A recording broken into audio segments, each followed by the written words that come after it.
Here we discuss another example from gravitation chapter. Here, if the earth were made of wood, the mass of wooden earth would have been 10% as much as it is now. Calculate escape speed from the surface of the earth. आता इथे अर्थ जर वूडची तयार केलेली असेल तर त्याचं जे मास आहे ते आत्ताच्या मासपेक्षा 10%नी कमी आहे असं सांगितलंय. Calculate escape speed from the surface of this earth आणि एस्केप स्पीड आपल्याला डिटरमाइन करायचं आहे. आता इथं दिलेलं काय आहे तर आत्ताचं जे मास आहे त्याच्यापेक्षा 10%नी.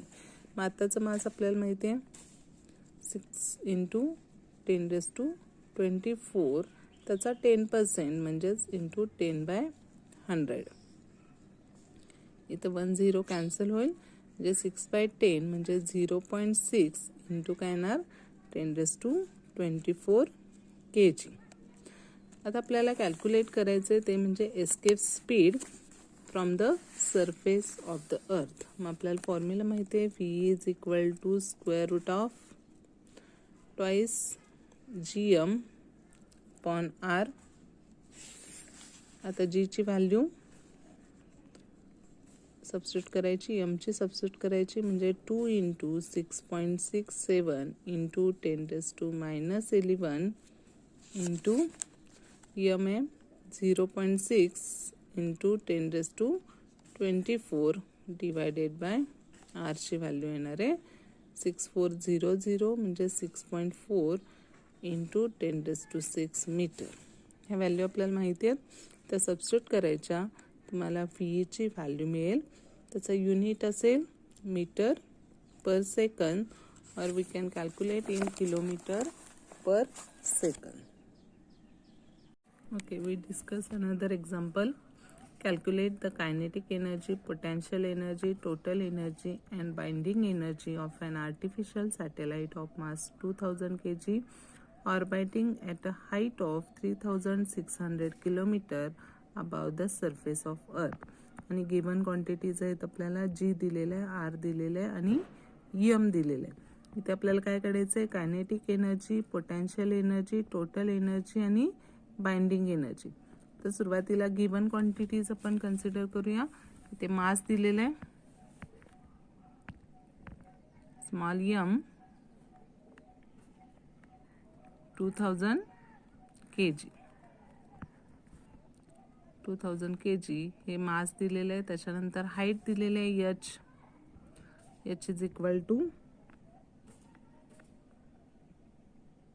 3600 किलोमीटर. 3600 किलोमीटर. आपल्याला डिटरमाइन करायचे kinetic energy, potential energy, total energy. त्याचे फॉर्म्युले आपण कन्सिडर करूया. Kinetic energy = -12 gmm/r. हे जे स्मॉल r आहे ते स्मॉल r अगोदर आपण डिटरमाइन करूया r + h.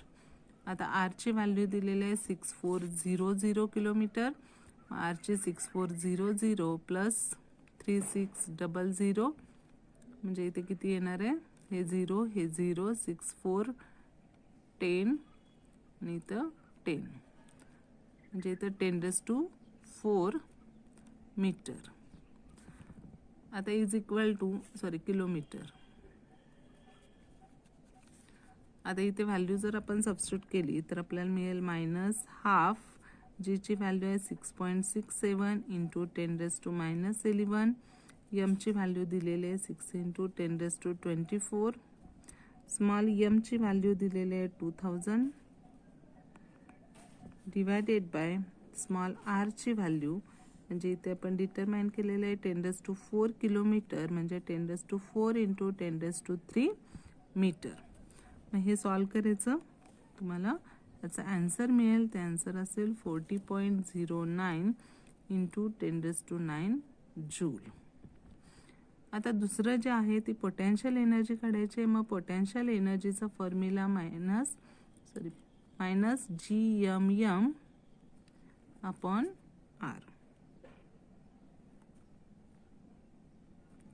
-gmm/r हा पोटेन्शियल एनर्जीचा फॉर्म्युला असेल. म्हणजे जर इथे ऑब्झर्व केलं तर इथे काय येणार आहे, ट्वाइस ऑफ कायनेटिक एनर्जी, म्हणजे G_m_m/r is equal to twice of kinetic energy येईल. त्यामुळे इथे ट्वाइस ऑफ कायनेटिक एनर्जी म्हणजेच 2 into 40.09 into 10⁹ joule is equal to काय येणार, 80.09 इंटू 10⁹ जूल. आणि आता टोटल एनर्जी काढायचे. Total energy is equal to formula असेल -12 G_m_m/r, म्हणजे जी आपण कायनेटिक एनर्जी काढलेली आहे त्याचा मायनस घ्यायचा, म्हणजे आन्सर येईल -40.09 इंटू 10⁹ जूल. आणि दुसरं binding energy is equal to formula आपल्याला मिळतो ½ G_m_m/r, म्हणजे टोटल एनर्जीचा निगेटिव्ह आपण कन्सिडर करणार आहे. बाइंडिंग एनर्जी ही पॉझिटिव्ह असेल, म्हणजेच 40.09 into 10⁹ joule. Okay, fourth example काय आहे, 2 satellites A and B are revolving round a planet. Their period of revolution are 1 hour and 8 hours respectively. The radius of orbit of satellite B is 4 into 10⁴ kilometer and find the radius of satellite A. आता दोन satellite दिलेले आहेत A आणि B. ते planet भोवती revolve होत आहेत. त्यांचे पिरियड ऑफ रिव्हॉल्युशन दिलेले आहेत आणि बी सॅटेलाइटची रॅडियस दिलेली आहे. एची रॅडियस आपल्याला डिटरमाइन करायचे. तर त्याच्यासाठी आपण इथं कन्सिडर करणार आहे गिवन क्वांटिटीज काय आहेत ते बघायचे आहेत. तर ए आणि बी त्यांचा पिरियड दिलेला आहे. तर TA म्हणजे period of revolution of satellite A तो असेल 1 आवर. बीचा पिरियड दिलेला आहे 8 आवर. आता इथे आपण रेशो घेणार आहे, त्यामुळं आवरचं सेकंडमध्ये कन्व्हर्जन नाही केलं तरी चालेल. इथे radius of orbit of satellite म्हणजेच RB दिलेलं आहे 4 इंटू 10⁴ किलोमीटर आणि RA विचारलेलं आहे. आता हे काढण्यासाठी आपण केपलर्स थर्ड लॉ यूज करणार आहे. Square of period of revolution is directly proportional to cube of semi major axis किंवा period of revolution of satellite त्याच्यामध्ये T² is directly proportional to R³ हा फॉर्म्युला आपण काढलेला होता, तो यूज करायचा. मग याच्यावरून TA² upon TB² proportional to RA³ upon काय येणार RB³. आता RA आणि RBच्या व्हॅल्यूमध्ये RBची व्हॅल्यू आपल्याला माहिती आहे आणि TA आणि TBच्या व्हॅल्यू आपल्याला दिलेले आहेत. ते इज इक्वल टू येणार. तर TA ची व्हॅल्यू म्हणजे 1, TBची व्हॅल्यू आहे 8 आणि त्यांचा स्क्वेअर आहे इज इक्वल टू इथे येणार RA³ डिवायडेड बाय RB³ म्हणजे 4 इंटू 10⁴ ब्रॅकेट क्यूब. आता आपण दोन्ही बाजूचं क्यूब रूट जर घेतलं तर इथे आपल्याला मिळेल 1/2 ब्रॅकेट स्क्वेअर आणि इकडे राहणार आहे RA डिवायडेड बाय 4 इंटू 10⁴. याच्यावरून RA इज इक्वल टू आता हे 1/2 आहे म्हणजे त्याचा स्क्वेअर हे आपल्याला लिहिता येईल 1/4 आणि हे 4 इंटू 10⁴ हे इकडं जाणार आहे. इथं मिळेल into 4 into 10⁴.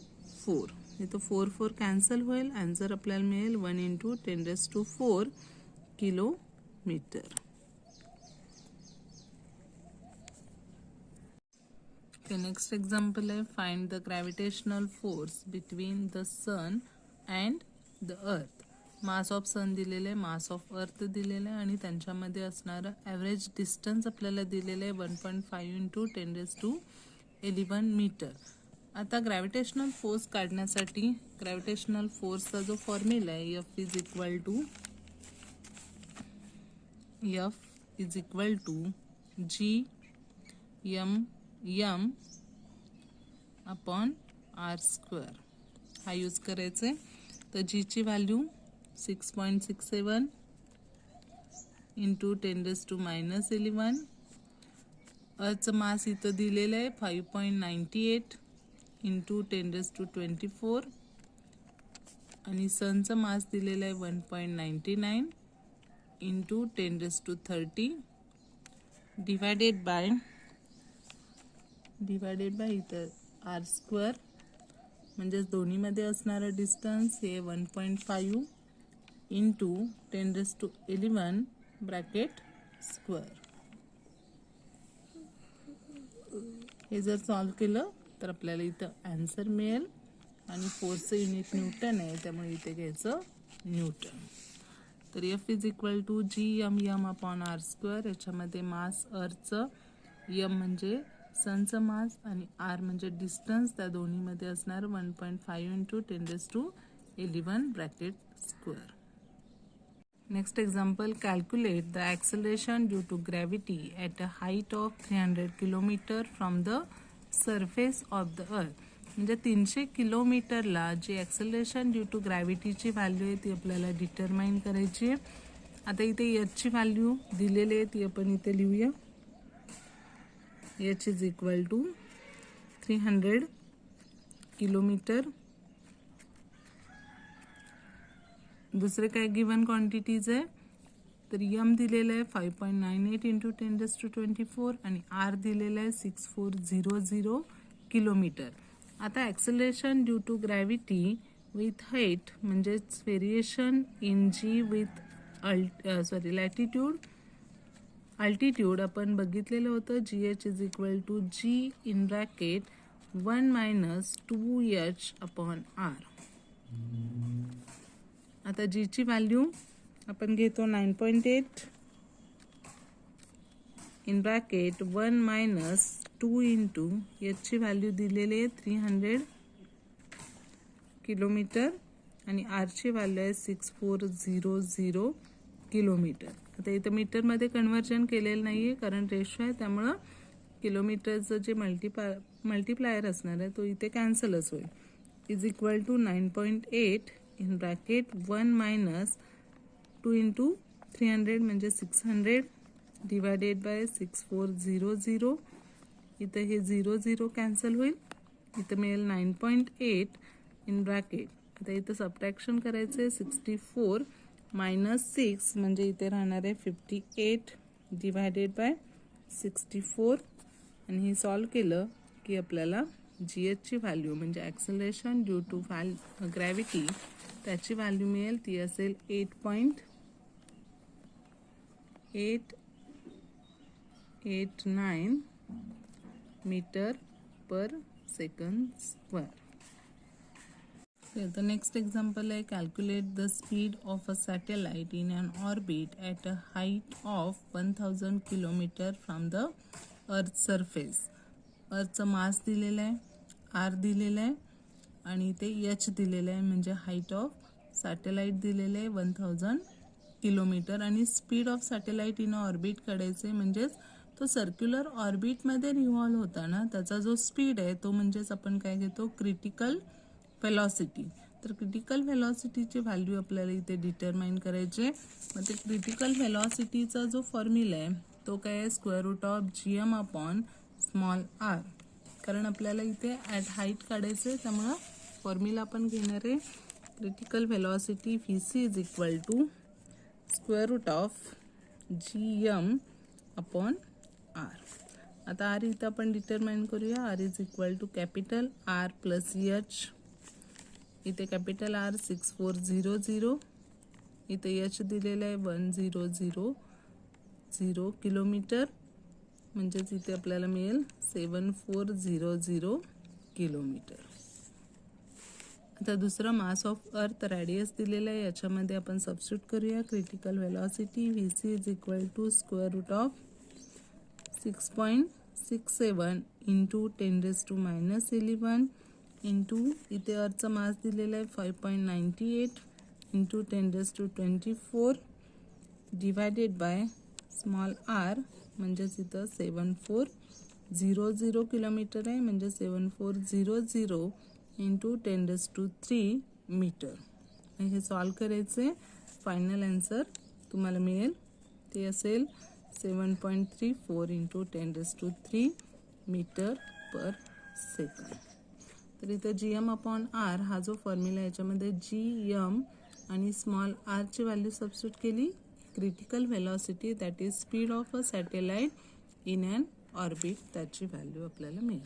Okay, next example आहे calculate the value of acceleration due to gravity on the surface of Mars if the radius of Mars is equal to 3.4 into 10⁻³ kilometer and its mass is 6.4 into 10⁻23 kg.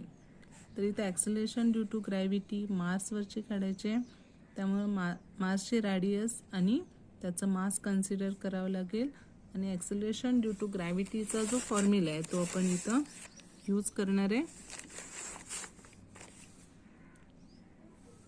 तो formula काय आहे?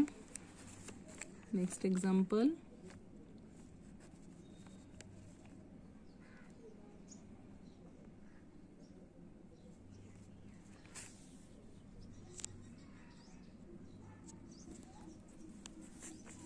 आहे इथे formula G is equal to, इथे formula आहे G is equal to GM upon R square is equal to. आता इथे जे M आणि R आहे ते मासचं घ्यायचे. त्यामुळे G ची व्हॅल्यू 6.67 इंटू 10⁻11 इंटू M म्हणजे मार्सचं जे मास आहे ते येणार 6.4 इंटू 10⁻23 डिवायडेड बाय R इथं दिलेलं आहे 3.4 इंटू 10⁻³ ब्रॅकेट स्क्वेअर. ह्या व्हॅल्यू सबस्टिट्यूट करायच्या आणि सॉल्व केलं की आन्सर मिळेल 3.697 मीटर पर सेकंड स्क्वेअर.